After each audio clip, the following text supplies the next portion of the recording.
阿 K 謝安琪。俾封利是鼓勵下管理員，少少心意係我哋中國人傳統嘅習俗。不過你又知唔知道，其實喺返工嘅時候收利是係有規有矩㗎。經理，我出巡口先。好啊！攞咗全年最佳員工獎，果然個人都精神啲啊！有幾精神啊？起碼精神過你啊！我入嚟呢間公司早過佢，我真係唔明點解公司會頒咁獎俾佢。你入嚟咧係早過陳仔，但講到做嘢咧，你真係唔及佢啊！唔係喎，經理，大廈啲住客對我唔知幾唔滿意，就好似 X 咗個馬太咁啫嘛。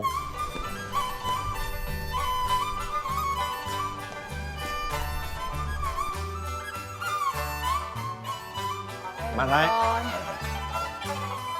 買咗好多嘢喎，咁重，我幫你拎啊！哎呀，唔該晒啊，柳仔你真係好啊，服務周到，最佳員工獎啊，應該頒俾你啊！係就好啦，張太。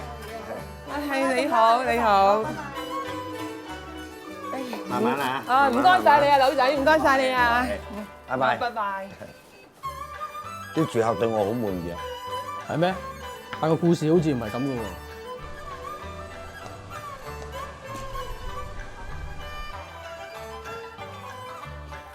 誒，唔該。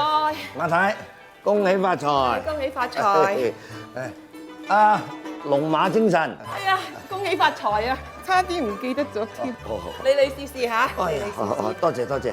啊，馬太，你買咁多嘢，好重嘅，我幫你拎。哎呀，柳仔你真係好啊，唔該晒你啊！你服務周到，最佳員工獎應該頒俾你啊！係最好啦。好。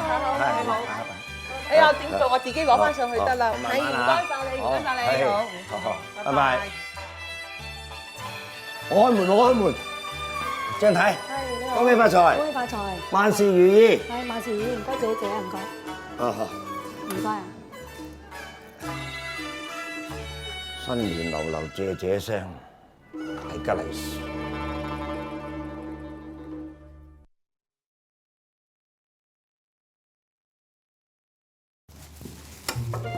唔該，柳仔唔該，唔該。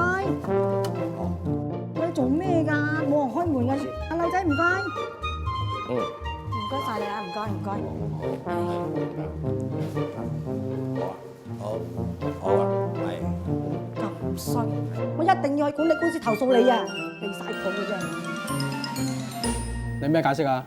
新年流流，見到面唔俾利是，咁啊真係有少少唔開心。咁拜年鬥利是係習俗嚟嘅，好正常啫。公司咧都出咗告示㗎啦，管理員咧係可以喺新年期間接受住戶嘅利是，但係唔可以開口問攞喎。無論有冇利是啊，我哋都要保持良好嘅服務㗎嘛。但係我舊時間公司冇話過唔問得人攞嘅噃。嗱，第二間公司點咧我就唔知。最好嘅方法咧就有晒規定，清清楚楚話俾住戶同埋員工聽，等佢哋知道應該點做。阿柳，你睇陳仔，佢冇問住戶攞利是，但係佢對所有嘅住戶都咁有禮貌。你俾心機啲做，你都可以攞獎㗎。嗱，不過咧有投訴要處理㗎啦，要記錄在案。啱啱翻去見到張太，記得同人道歉。我會㗎啦。誠信生活至 OK， 阿 K 提你，大家喺答謝管理員1年辛勞工作嘅同時，都要記得留意屋苑本身嘅規定。至於收利是嘅，清楚公司規矩，自然收得開心又放心啦。